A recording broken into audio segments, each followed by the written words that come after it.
नमस्कार दोस्तों, राधे राधे, जय श्री कृष्ण। दोस्तों, आज मैं आपको ऐसे 5 विशेष लक्षणों के बारे में बता रहा हूँ, ऐसे 5 शुभ शकुन के विषय में जानकारी दे रहा हूँ। यदि आपके साथ इस प्रकार के शकुन की घटना होती है, इस प्रकार के शकुन आपके साथ घटते हैं, तो समझ लीजिए या कि शीघ्र ही आपके घर में संतान का जन्म होने वाला है, आपको भी संतान का सुख प्राप्त होने वाला है। तो इन 5 में से किसी भी प्रकार का कोई लक्षण या कोई शकुन आपके घर में घटित होता है, या आपकी दृष्टि में वह होता है, या आपके सामने इस प्रकार की घटनाएं घटित होती है, तो समझ लीजिए कि आपके घर में नए मेहमान के आगमन की शुभ स्थिति बन गई है। आपको भी संतान का सुख प्राप्त अवश्य होगा। चलिए इसी विषय पर हम चर्चा करते हैं। आप अगर चैनल पर है, वीडियो को देख रहे हैं, तो सब्सक्राइब जरूर करिए, बेल आइकन को दबा दीजिए, जिससे आप आने वाले सभी वीडियो की नोटिफिकेशन शीघ्रता से और बड़ी सरलता से प्राप्त करते रहे। तो चलिए अब हम वीडियो को प्रारंभ करते हैं। जैसा कि आप सब जानते हैं, मानव जीवन में अगर हमने जन्म लिया है तो विवाह संस्कार सर्वोत्तम संस्कार माना जाता है, और विवाह संस्कार के बाद इस सृष्टि के संचालन में महत्वपूर्ण योगदान निभाना अर्थात संतान उत्पत्ति।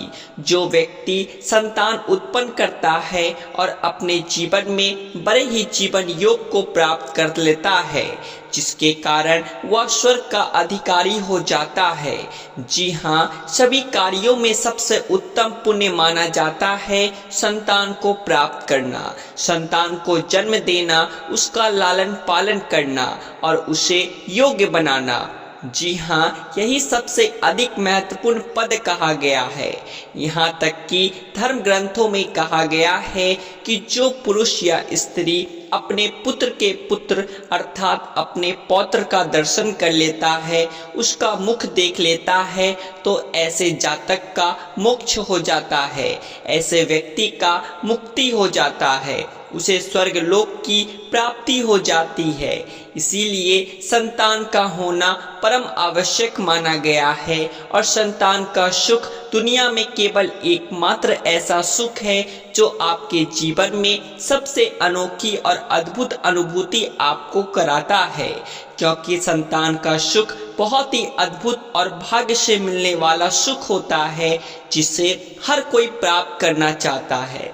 लेकिन सभी की किस्मत बहुत अच्छी नहीं होती और आपकी संतान नहीं है, और आप संतान के लिए प्रयास कर रहे हैं, और काफ़ी मेहनत के बाद भी, और काफ़ी देवता का पूजन करने के बाद भी, और काफ़ी डॉक्टर्स का परामर्श लेने के बाद भी, डॉक्टर के द्वारा इलाज करवाने के बाद भी अगर संतान प्राप्त नहीं हो रही है, और आपके साथ इस प्रकार की 5 घटनाएं घटित होती है, आपके आसपास इस प्रकार के शुभ शकुन यदि आपको देखने को मिले, तो 100% समझ लीजिए कि आपको अति शीघ्र संतान का सुख प्राप्त होने वाला है।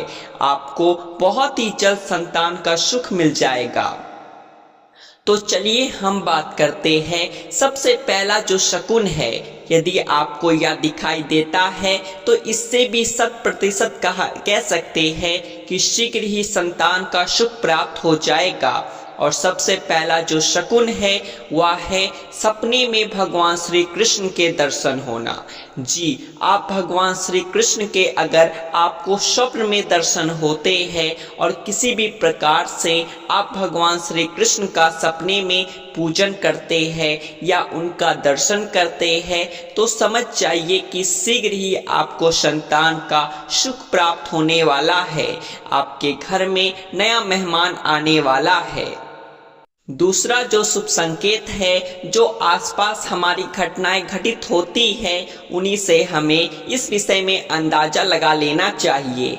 दूसरा जो संकेत है सबसे प्रभावी और फल देने वाला माना जाता है और शुभ लक्षण माना जाता है, ये है कि मासिक धर्म के 5वें दिन, जिन स्त्री के मासिक धर्म के 5वें दिन यदि उसे कोई गाय दूध पिलाते हुए अगर दिख जाए तो इस बात को समझ लीजिए कि आपके घर में भी शीघ्र ही संतान का जन्म होने वाला है, आपको भी संतान का सुख मिलने वाला है।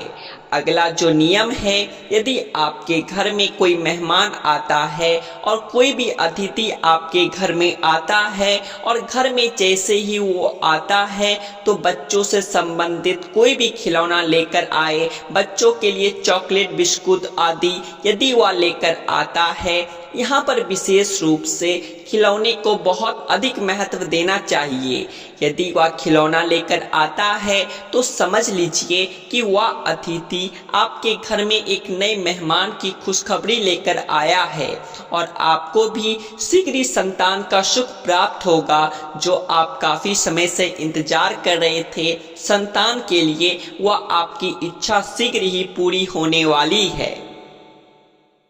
अगला जो संकेत है, जो चौथा शकुन है, शुभ संकेत है, वह यही है कि पति पत्नी के गर्भ धारण करते समय अर्थात रात्रिकालीन संभोग करते समय किसी भी बच्चे के रोने का स्वर उनके कानों में सुनाई देना या फिर गाय के बछड़े का किसी भी प्रकार से शोर करना या चिल्लाना, इस प्रकार के शब्द यदि संभोग करते हुए स्त्री पुरुष के कान में पड़ जाए तब भी आप समझ लीजिए कि इस बार आपका किया हुआ जो गर्भाधान है उससे आपको 100% संतान प्राप्त होगी। आपके गर्भ में स्थिर होकर आपको संतान का सुख जरूर दिला देगा।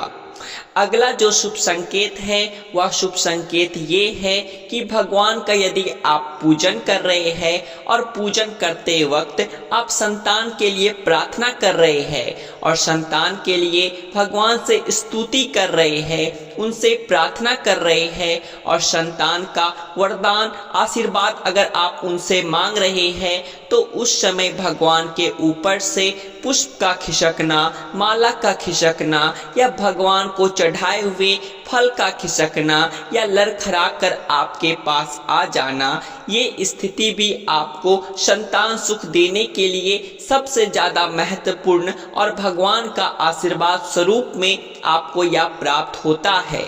यदि इस प्रकार की स्थिति आपको दिखाई दे तो समझ लीजिए कि 100% आपको संतान का सुख मिलने वाला है।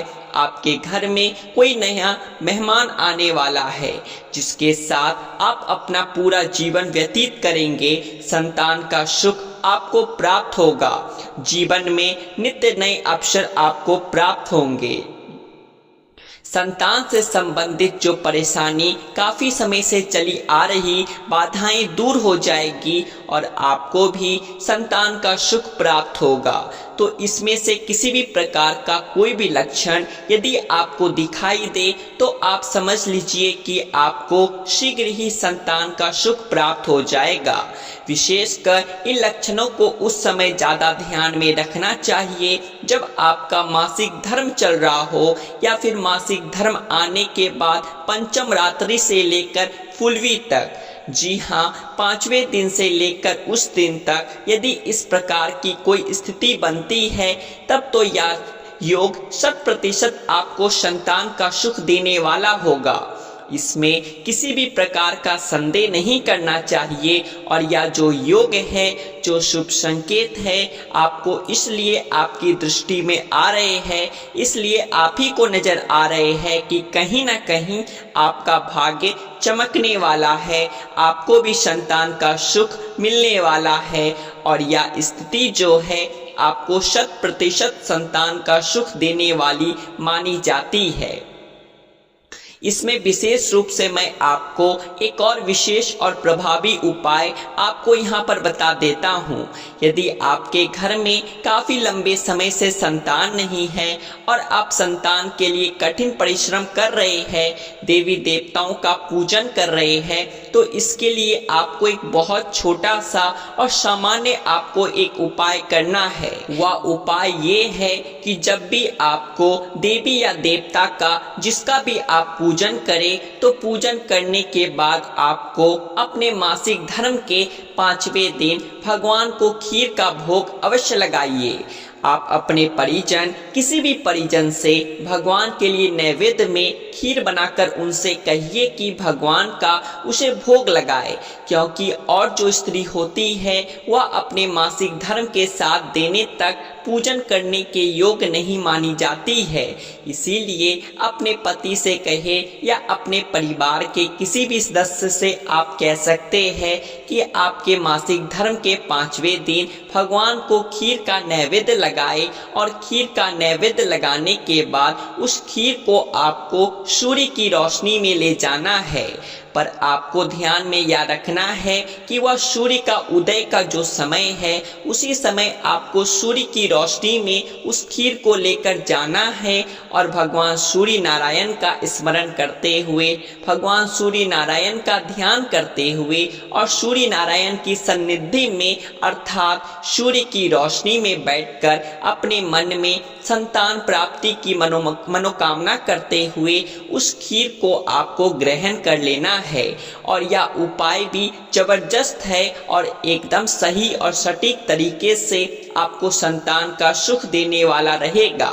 तो इस उपाय को आप अवश्य कीजिए, इससे 100% आपको संतान का सुख प्राप्त हो जाएगा। शादीशुदा दंपत्ति संतान प्राप्ति की इच्छा रखते हैं, लेकिन इसी के साथ ही हर माता पिता चाहते हैं उनके संतान स्वस्थ होने के साथ ही श्रेष्ठ, संस्कारी और योग्य भी हो। शास्त्र व गरुड़ पुराण में बताया गया है कि बच्चा जन्म के बाद कैसा होगा ये काफी हद तक उसके पूर्व जन्म के कर्म, माँ का आचरण और गर्भधारण का समय महत्वपूर्ण होता है। इसे ही गर्भ संस्कार भी कहा जाता है। जिस तरह के गर्भ संस्कार में गर्भधारण से लेकर बच्चे के जन्म तक यानी पूरे 9 माह तक माता के स्वास्थ्य, खान पान, दिनचर्या और योग आदि के बारे में बताया गया है, ठीक उसी प्रकार से 18 महापुराणों में से एक ग्रंथ गरुड़ पुराण में भी गर्भधारण के समय और नियम के बारे में बताया गया है, जिसका पालन करने पर दंपत्ति को श्रेष्ठ संतान की प्राप्ति होती है। माहवारी से शुद्ध होने के 8वीं और 14वीं दिन को गर्भधारण के लिए सबसे अच्छा माना गया है। ऐसे संतान न सिर्फ योग्य होते हैं बल्कि वे गुणवान, भाग्यशाली और कुशल व्यवहार वाले भी होते हैं। तो उम्मीद करते हैं दोस्तों कि शास्त्रों की बताई हुई यह बातें आपको जरूर पसंद आई होगी।